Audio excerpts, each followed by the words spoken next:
The day before the speaking of Bhagavad Gita,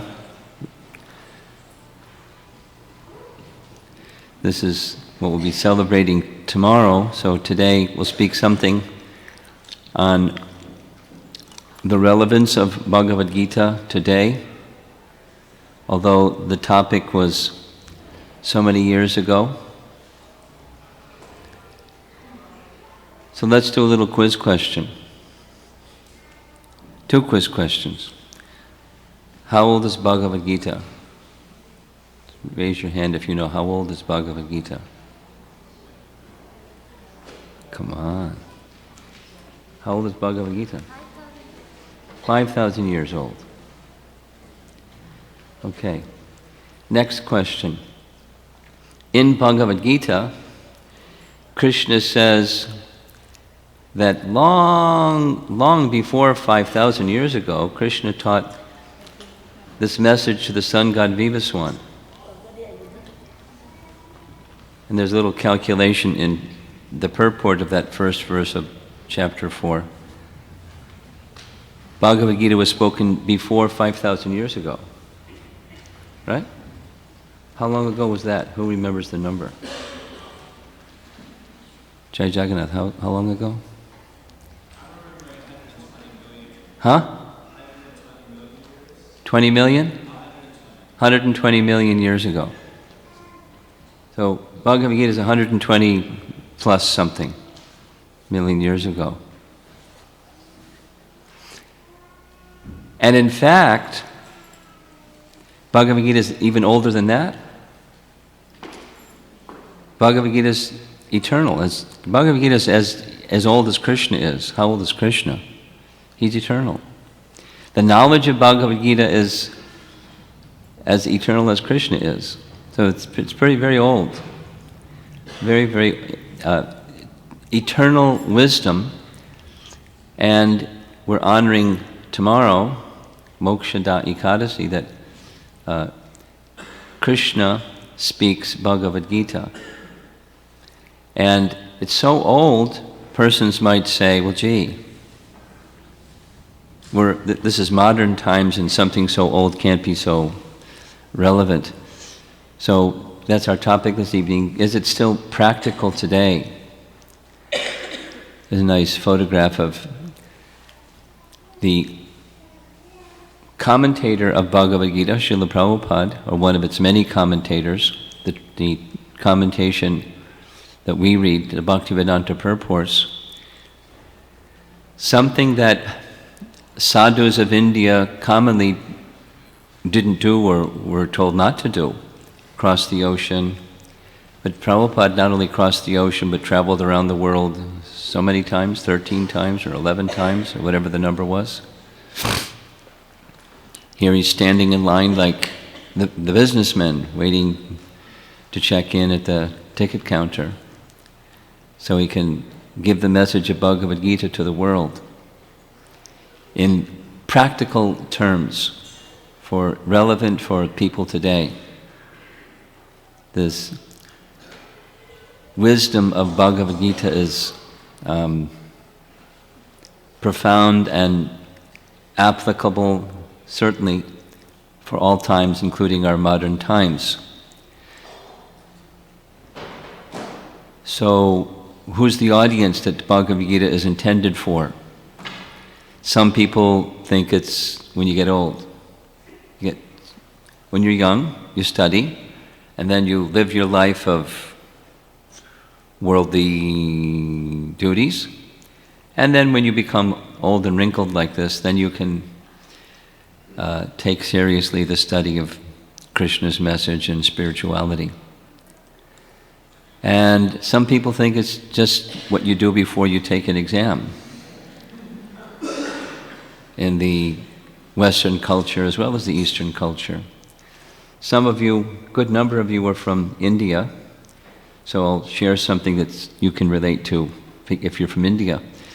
There's a very prestigious university in India known as BITS Pilani, Birla Institute of Technology and Science at Pilani. It's so famous, the brand is so famous, they're now opening branches in other cities, calling it Bits Pilani in Hyderabad and Bits Pilani in this place. It's a very prestigious school.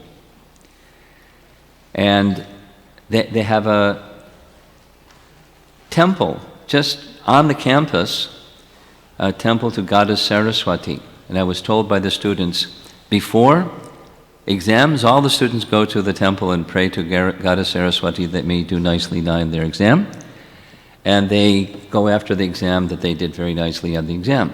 So the temple's very populated when it's exam time, and not so populated when it's party time. Friday nights is not so popular. Or it's something that people do when they become very ill.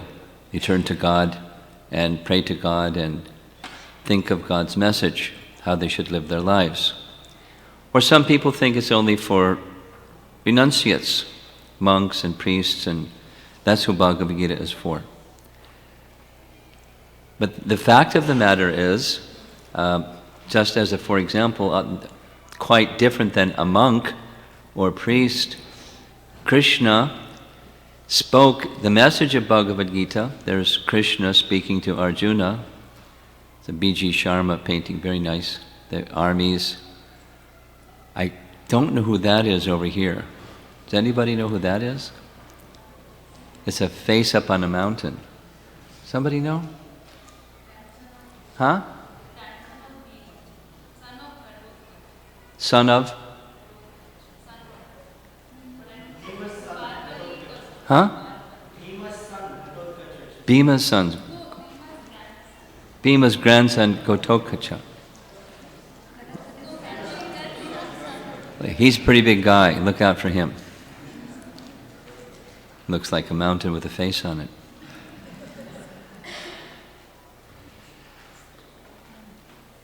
So, Arjuna certainly wasn't a priest or a monk.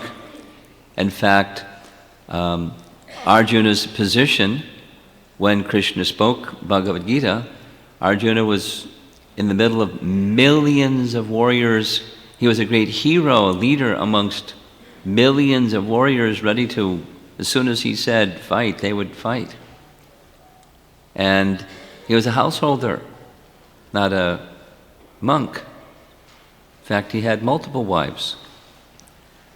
And powerful, strong, not, a meek, timid monk that, can't really cut the mustard in the material world, so he left the material world, became a monk. He is extremely powerful, worldly, involved in affairs of this world personality. But his qualification for hearing Bhagavad Gita wasn't that he was a monk or a priest, but he was Bhaktosime Sakacheti. He was Krishna's Bhakta and Krishna's dear Sakha. So Bhagavad Gita is for Arjuna, and even in the midst of a battlefield. So we might think, well, that's relevant for Arjuna, but what about me? Because no way am I going to be in the middle of a battlefield and fighting a giant war or something. But then all of us have this experience of the battlefield of the mind.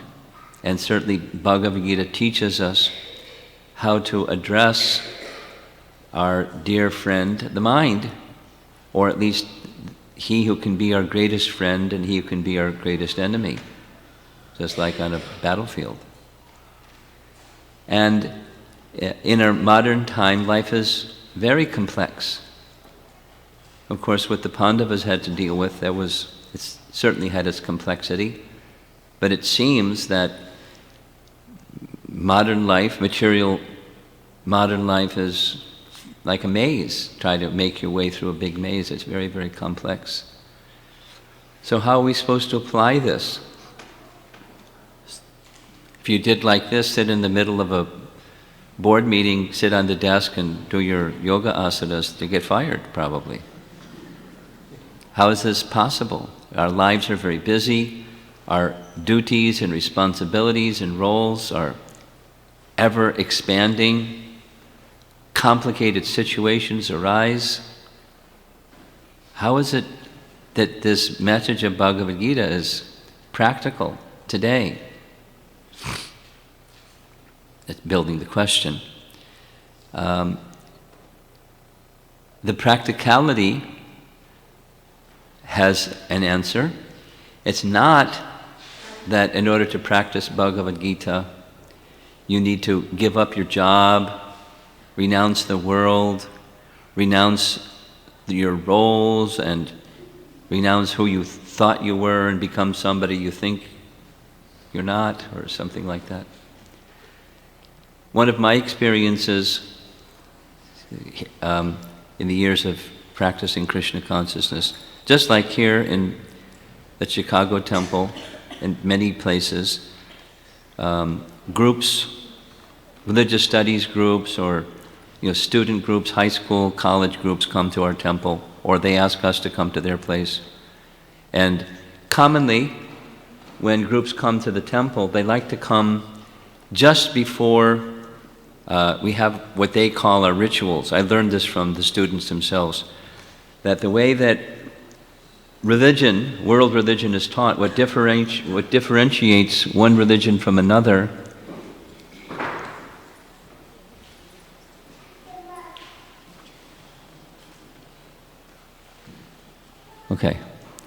What differentiates one religion from another, according to the world religion class, is the rituals that they do. So they like to come, the teacher likes to bring their students when we're doing our rituals. So we have lots of rituals that start at 7 o'clock. Somebody surprising comes peeping out of behind the curtain and blows a conch shell real loud. That's a ritual. And then the song comes on and the curtains open and everyone falls on the floor. That's a ritual. And the deities appear and we worship of the deity. That's a ritual. And after we finish that ritual, we go and sip some water in the back of the room. And then we come before Srila Prabhupada. We have another ritual of our worship of that person sitting up in that tall seat, and that's really a ritual, Guru Puja. And then we sit down and have our Jai Radha Madhava ritual, and then we speak something from Srimad Bhagavatam. Only when we're with students, it's like 101, Krishna Consciousness 101. Many of us, some of us in this room have done hundreds of those. And from those of you that haven't, guaranteed they'll ask very high-level questions if you don't say it during the class, like, what's the stuff on your forehead? Why do you shave your head? Is there meaning for the color of your robes? How come he's got this color and you've got that color? And very high-level questions. And then they ask another question consistently, not always, but almost predictably. In order to be a member of this religion, do you have to renounce all your worldly possessions? Because like when I turned 65, I applied for Medicaid. And you sit forever in a room waiting for your number to be called, and they call you up, and so they see me dressed like this, and they say, okay, what's your income? I don't have any. And have you taken a vow of poverty? Have you renounced all your worldly possessions? Meaning, it's the language of America that you become a monk. You've renounced all your worldly possessions. So people ask that. You have that question asked? And so the answer that I give is no, you don't have to renounce all your worldly possessions, but you have to renounce the misconception that you have worldly possessions to renounce. And they go, what? Could you say that again? And so whether you're brahmachari, grahastha, vanaprastha, or sannyas, the understanding of Bhagavad Gita is everything belongs to Krishna. He's the source of everything. Aham sarvasya prabhavo matak sarvam pravartate. Everything comes from him. He is the source of everything. So everything is his. Om purnamadak purnamidam isavasyamidam sarvam. That's the understanding that we have. And then we live our lives accordingly. We utilize things in Krishna's service. knowing that he's the proprietor. And there's something set aside as our quota, or that was meant for our utilization, our maintenance. And we don't encroach upon the property of others, knowing the property of others is really the property of the Supreme Lord. There's so many nice teachings about this in the scripture. So to practice Bhagavad Gita, you don't have to become a monk or renounce your possessions, renounce your job, renounce your roles or duties. It can be practiced any time, place, and circumstance, at any age of life. You don't have to be born in a certain family, of a certain income, or a certain anything. This culture or that culture, or there's no material prerequisite. And susukam kartam avyayam, it's very easily performed because susukam, it gives great pleasure, brings happiness. Because it brings happiness, it's easy to do. There are lots of things in this world that are very, very difficult that people break their heads over to try to do, and doesn't bring pleasure, but they do it anyway because they think they have to do it, without giving graphic details. Bhagavatam is also filled with that explanation. The mudha-like mentality, where persons think they have to carry a big load, and if you relieve them of their big load, they think, that's not life, I have to carry a big load. Naturally, because Bhagavad Gita and its practice brings a higher taste, param drishtva navartate, then the distracting and lower nature activities of this world are easy to give up. Like not so long ago, September, we were observing Srila Prabhupada's arrival in Boston. And if you're familiar with those prayers that he wrote when he arrived in the Boston harbor, he was very clear. Even Prabhupada recounting later. I looked at the situation and I thought, how will these people ever take this message? They're addicted. Their life is replete and filled with the very activities that I'm going to say they cannot do. No, too many no's. But anyway, I'll try. So the restriction from activities that are consciousness covering become easy when there's experience of a higher taste. Something that I'll in this connection, I'll just share.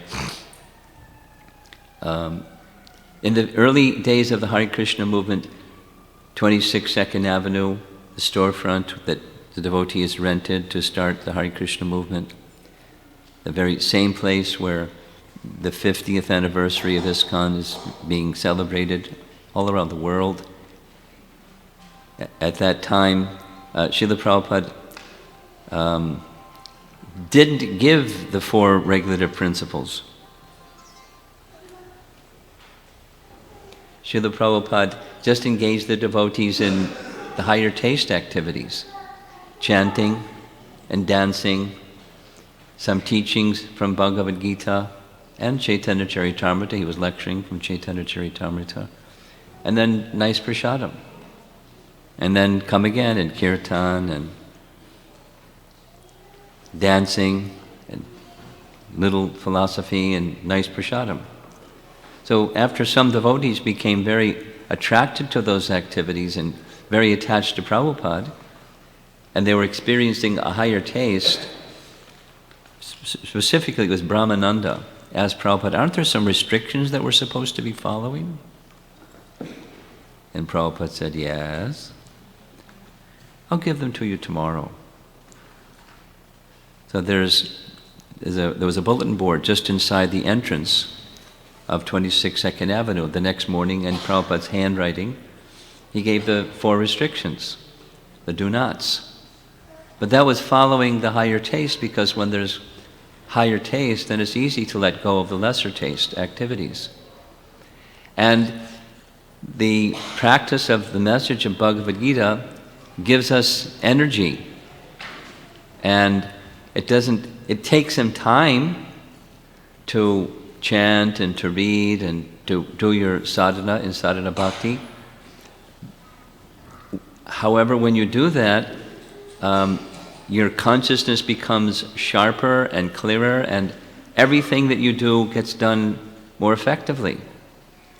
We probably all have that experience. I have my little anecdotal experience. As a college student, I had introduced to chanting and was chanting 4 rounds a day. And I heard the devotees talk about 16 rounds a day, and I thought, oh, how is this possible? My academic workload is substantial. How am I going to do this? But I decided, let me at least try. So I just went from 4 to 16. And something happened that I wasn't expecting. I got so energized that the 2 hours that it took me to do the 16 rounds resulted in so much energy I needed 2 hours less sleep every night. I didn't plan it that way. So because my chanting energized me so much, then I could do my homework in less time, then I had some discretionary time for reading. Just from that commitment to Krishna, to chant His holy name for 2 hours. Everything went up. My energy, my happiness, my effectiveness. So similarly, people that are in this world and really, really busy, they may say, I don't have time. And they talk about, balance. And as far as my experience goes, certainly we need to have time management, but we also need to have our priorities very clear. And if we take advantage of whatever our duties may be, we perform our prescribed duty, and mam anusmara, we always should think of Krishna. You do what you do, which is natural for you, and you always think of Krishna. And by so doing, you will attain Krishna, without a doubt. Little comment about this painting. This is a painting by Bharadraj Prabhu, one of Prabhupada's disciples. Fantastic painting, except for the fact that there's 5 horses. And Arjuna's chariot only had 4 horses. So it was too late after he put 5 horses in there. Prabhupada said, just leave it. There was another painting that the devotees had made from the Bhagavatam. I remember this very clearly because I was in the room when Prabhupada was reviewing the paintings. It's a painting of Maharaj Yudhishthira. After Krishna left, his pastimes were concluded. Arjuna came back to Hastinapur and reported that Krishna had left, and thereafter the Pandavas, the chapters, the Pandavas retired timely. So the Pandavas went to the north country, the Himalayas, and went directly to join Krishna. The painting shows Maharaj Yudhishthira dressed in saffron carrying a danda. And Prabhupada said, Kshatriyas don't take sannyas and take tridanda. Brahmanas do. Kshatriyas renounce the world, but they don't take sannyas. And the artist felt very sad. Oh, what to do? And Prabhupada said, it's okay, we'll leave it. So, a Kshatriya also needs to dedicate themselves to Krishna. The form of that may be different than that of a Brahmana or Vaishnava taking leave of worldly duties. That's a stage of life.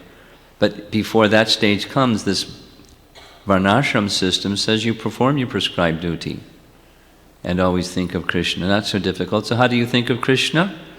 Not difficult. Here's a verse from Bhagavad Gita chapter 9, where Krishna is describing something that anyone can do. In fact, when the parents do this, the children want to do too. They run to grab the bell and make the offering of food to Krishna, offering with love and devotion, even something very simple, leaf, flower, fruit, or water. With love and devotion, it's the love and devotion that Krishna accepts, and our fixing the mind upon Krishna is a natural byproduct of offering things to him. We need to be thinking of who it is that we're offering things to. So this is what Krishna is asking from us, a relationship. And these activities, their form may be different. Here's a household couple chanting and enjoying simple life, and here's some renunciates chanting and enjoying the celebrating of the chanting of the holy name. So the principle is the same, although the form that it takes may look a little different. It's for everyone.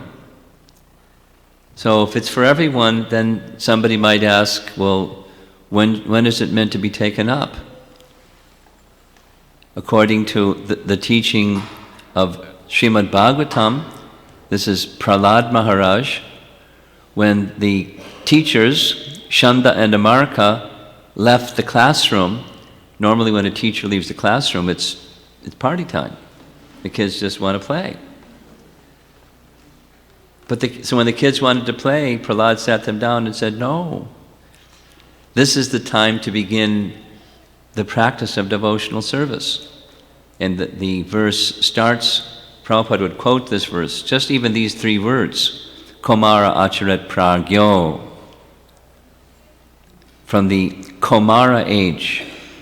Komara age marks when, after 5 years old, the young boy, there's Bala, he enters into the Komara age. He goes to school.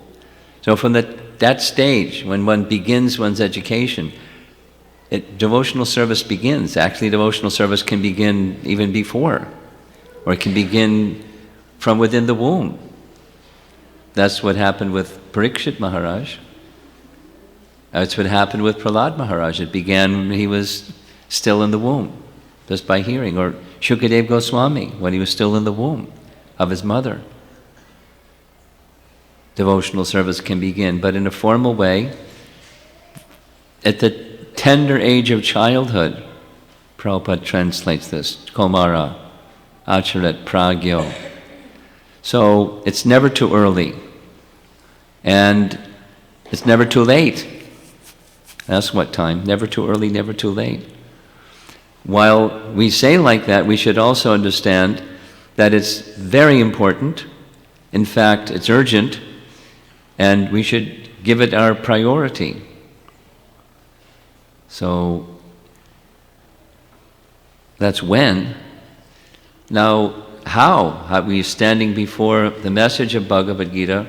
How do we absorb ourselves in this message of Bhagavad Gita properly? How to approach the process of devotional service that it recommends? So within the Bhagavad Gita, Krishna gives the answer to that question too. There's different sampradayas. There's a nice verse from Padma Purana that identifies that there's unbroken lines of disciplic succession indicated by these 4 terms over here on the right side. And each of them, Brahma, Lakshmi, Lord Shiva, and 4 Kumaras had principal preceptors, or persons that gathered those teachings. Krishna is the source, the personality of Godhead is the source, delivering that knowledge to various others, having the knowledge then collected by their sampradaya acharyas. And in our sampradaya, which is this Madhva sampradaya, it begins this way. There's Lord Krishna, and Lord Krishna instructs this knowledge into the heart of Lord Brahma. We find this within the Bhagavatam. Tene Brahma Hridaya Adikavaye. And then in turn, Lord Brahma gives that same knowledge that he received from Krishna to Narada Muni. And Narada Muni in turn gives that same knowledge to Vyasadeva. And Vyasadeva in turn passes that knowledge on to Madhvacharya. And Madhvacharya, in turn, there's a whole line of disciplic succession following him. And in that line of disciplic succession, listed in the beginning of Bhagavad Gita, comes Lord Chaitanya, along with Lord Chaitanya's associates, pictured in this painting.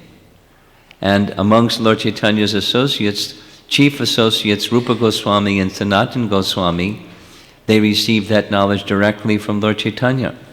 And for those of you that are new, there's a whole bunch of other names you're not going to be familiar with, but in turn, Rupa Goswami gave these teachings to his disciple and nephew, Jiva Goswami, pictured here, along with another of his same age or generation, Raghunath Das Goswami. And then following them, Krishna Das Kaviraj Goswami and Narottam Das Thakur, and these great acharyas, Vishwanath Chakravarti Thakur, Jagannath Das Babaji Maharaj, Bhaktivinoda Thakur. I'll stop with Bhaktivinoda Thakur for a minute. Some of you here are householders, not sannyasis or great renunciates. That's okay. Bhaktivinoda Thakur had you all beat. Most likely. He had 10 children. So some of you may have some children. Imagine those of you that have a child or two having 10. Keep you very busy, right? And not only he was with 10 children, but he wrote 100 books. And not only that, but he was a high court judge under the British rule and had a full day's job to do, along with everything else that comes with a government post, the social obligations and all those things that people in highly placed positions must do. So it's perfectly appropriate for anyone in any position.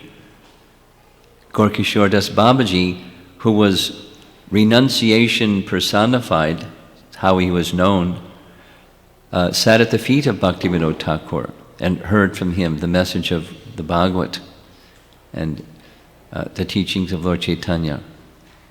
Then Bhaktisiddhanta Saraswati Thakur, superlative, impeccable scholar, and of course our founder Acharya Srila Prabhupada. So through this very method of disciplic succession, that's how we're to receive this knowledge. Then how do we know who's bona fide in disciplic succession? I remember sitting in a class where Srila Prabhupada was asked this question at the end. Actually, it was right in the middle of a class. Prabhupada was speaking about the importance of receiving knowledge from disciplic succession, from a bona fide spiritual master, just as this painting shows. So some fellow in the audience interrupted Prabhupada and blurted out really loud voice, "Swamiji, how do we know who's a bona fide spiritual master?" So Prabhupada just stopped the class and addressed his question. And his immediate reply was, when you go to a marketplace to buy a diamond, your first responsibility is to know what is a diamond, because otherwise you'll be cheated. You go into a diamond store, because in the Bowery or in Chinatown there's lots of diamond merchants. If someone comes in looking like a slough, they'll give them something other than a diamond and charge them the price for a diamond. Cheating goes on in the marketplace. So it's your first responsibility before you go shopping for a diamond to know what a diamond is, what are its properties. Similarly, Prabhupada said, before you look for a spiritual master, you should have an understanding from Scripture of what a spiritual master is. Here Srila Prabhupada gives one little explanation amongst so many. Although we are imperfect because we following the perfect, our proposition is perfect. So the necessity of disciplic succession is necessary for a spiritual master. And one who has realized the conclusion of the Scriptures by deliberation. These are teachings Prabhupada has given. The essence of the Scriptures are understood. Firm, fixed, devotional service, following the path of the previous acharyas, In fact, the word acharya means one who not only says, but does what he says, practice what he preaches, achar iti, and has control of mind and senses. Maybe some of you have seen the video that Yadubar Prabhu made years ago, Your Ever Well Wisher. There's a little section where Nathji, who was a extremely competent industrialist, businessman, describes his meeting of Srila Prabhupada. And he said in the interview, being a businessman, it's just natural. You want to find out where is the weakness of the other person. He's like disclosing his, where his success lies. So I tested Swamiji. I tested him to see where was he weak. And I tried this and tried that and tried the other thing, and I found he had no weakness. He was the real thing. And so then I could place my faith in him. Nathji is a very wonderful Vaishnava. But to become a Vaishnava, he had to be convinced that the person he was taking shelter of was a qualified spiritual master. And Scripture tells us then how to approach, right within Bhagavad Gita, 3 things. There's this pranipatena and pariprashnena and sevaya, these 3 things.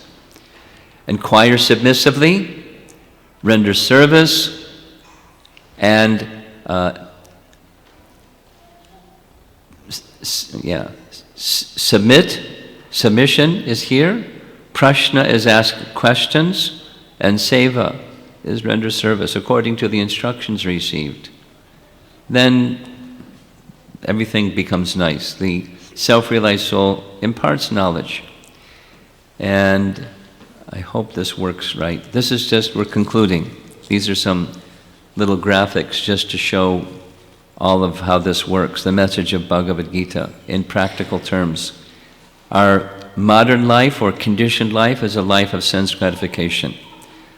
But if by good fortune we receive association from a spiritual master, then we may get some guidance.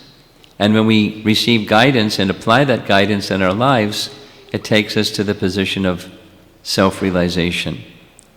Here's another little diagram that says the same thing. This is a seesaw or a teeter-totter or whatever you call it in India, I don't know. There's a, whoops.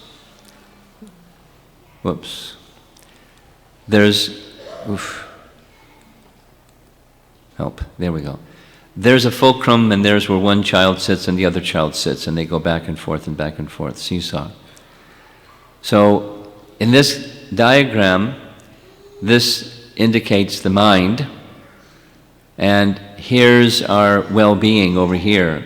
And if we apply some force over here, then our well-being goes up. We become spiritually elevated if the mind becomes fixed in the instructions of the spiritual master or the acharya. Here's another diagram that says the same thing. So this is us over here, pretty skinny.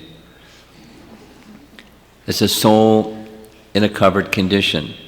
So somehow, if the mind that generally gives us trouble can become fixed, and with firm faith and determination in achieving the goal of spiritual well-being, what we need is something over on this side, and that's when we receive good instructions from the spiritual master, then our consciousness becomes elevated. That was pretty nice. Let's do it again. Here we are. So this is necessary.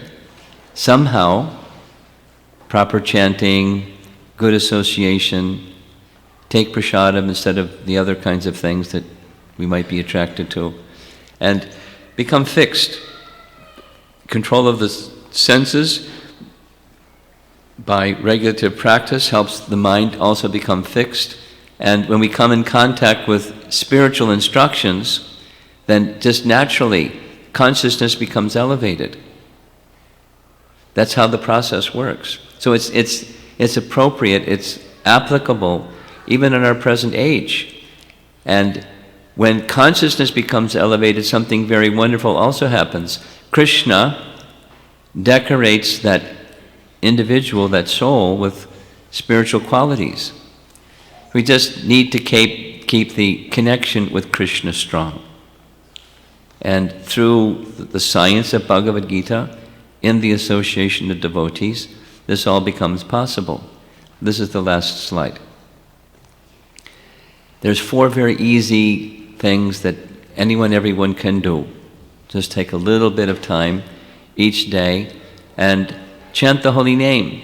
You can certainly come and join the kirtan, but on your own, also in the quiet of your home, some clean place that you keep sanctified, and sit every day and chant the Hare Krishna Mahamantra. Audibly fix the mind as best you can. Early in the morning is best. And then prasadam. Everyone has to eat, so take nice Krishna prasadam. And take the message of Bhagavad Gita and study the message of Bhagavad Gita on a regular basis. And finally, the 4th thing, dancing. Chanting, dancing, feasting, and philosophy. Prabhupada said these are our 4 things. Just this last little bit, I was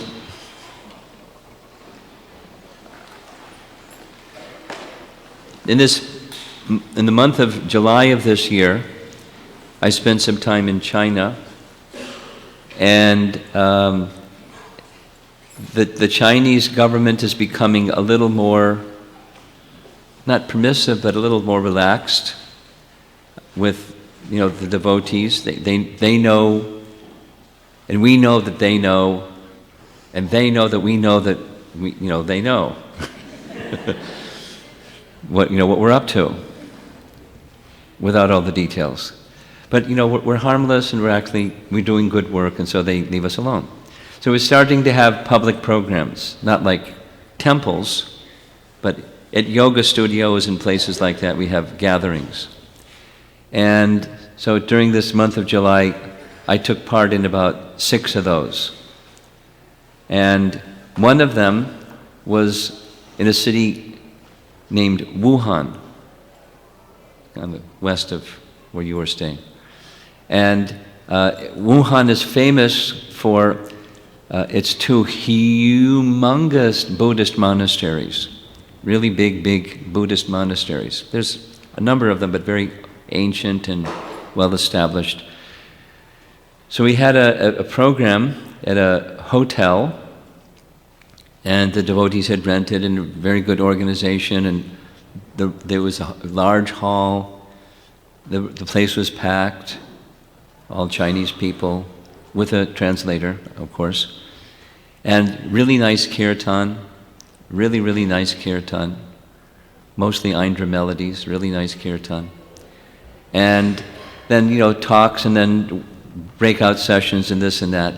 And this is the presentation I made at the end. And somebody in the audience said, well, we've done all of these except the one up in the upper left, except the dancing. We did the japa, we did the prasadam, we did the lesson in Bhagavad Gita. We didn't dance it. Can we do that part? And I said, sure. So with that, they all stood up, took the chairs and tables to the side, and they said, let's have kirtan, and started dancing. And it was even a slow beat with dancing. But, they didn't mind. They were doing, I don't know where they learned it, but it's like, maybe they watched a video of Indradumna Maharaj and their Rath Yatra Kirtan, where the ladies dance in ensemble, choreographed and everything. It's just very natural for them. So the whole process is actually very natural. It doesn't matter if you don't speak Sanskrit, or you're not from India, or you don't understand. So lots of Bhagavad Gitas were distributed, and lots of prasadam was distributed. Now, from that same gathering, there's regular weekly gatherings where they're reading and studying Bhagavad Gita together. It's very natural. So it applies to anyone, everyone, except little children that are crying. They're going to have to wait a while. Boo-hoo. Eventually, that boo-hooer will become one of you one of these days. So, this ancient wisdom of Bhagavad Gita is applicable today. Very practical, very useful. And one who takes it in, even as an experiment, because many people, it's in the beginning, it's just an experiment, especially people from outside of India practice. It's an adventure, and it's very effective.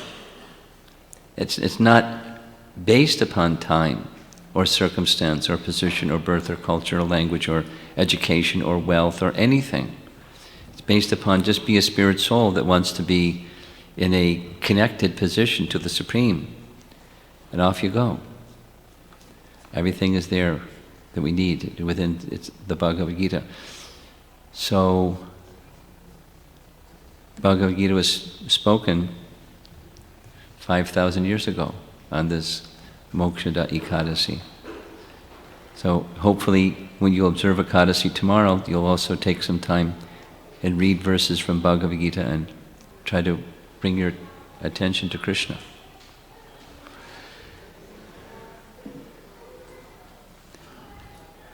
Any comments or questions from somebody?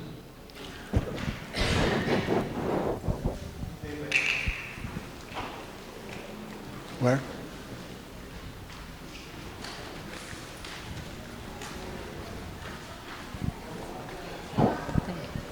Hare Krishna, Guru Maharaj. I want to ask, like, as aspiring devotees, we are learning as parents also that we are not supposed to impose Krishna consciousness on our children. But where to draw that line, and till what time should we wait till they start taking, a higher taste into it? Like, as we ask them to chant and suppose they say it's boring for them, and like we are wanting to increase them the rounds, but so how to handle this situation? The challenge of parenting, huh? Krishna has awarded mothers and fathers with children that are suited for their service and their position. So there may be easy, maybe more challenging, or whatever it is. It's a service. You just take it as a service. And the way to attract the child to devotional practice is the same way to attract anyone, but especially in the home. It's bees will be attracted by honey, not by vinegar, through Prabhupada's expression. So if the atmosphere is made nice in the home and conducive, then the child will make their choices. You encourage, not force, and just continue being an example setting and environment creating conducive atmosphere in the home. And you allow them to make their choices. He's making a choice right now. Yeah? Would you like to chant? Do you like to chant?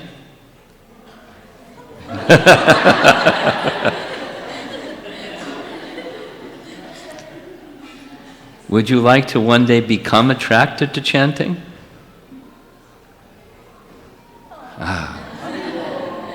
So, Ashirvad, we give our blessings that you may one day become attracted to chanting. Because your mother is such a nice mother, you'll become one day attracted. May you become one day attracted. All right? Okay. See, it wasn't so hard.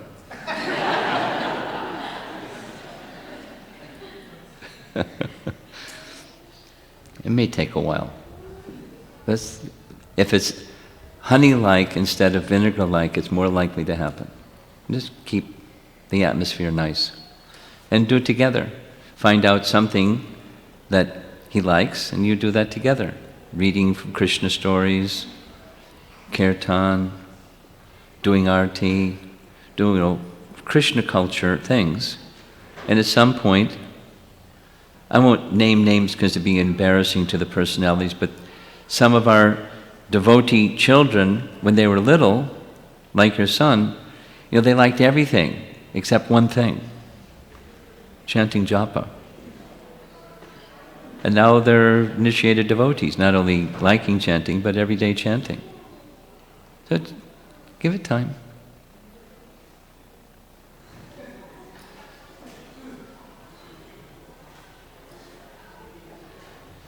Your son is very fortunate to have such a devotional, caring, and loving mother. That's going to pass on.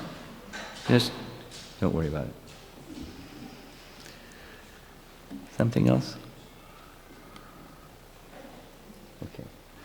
Srila Prabhupada ki jai.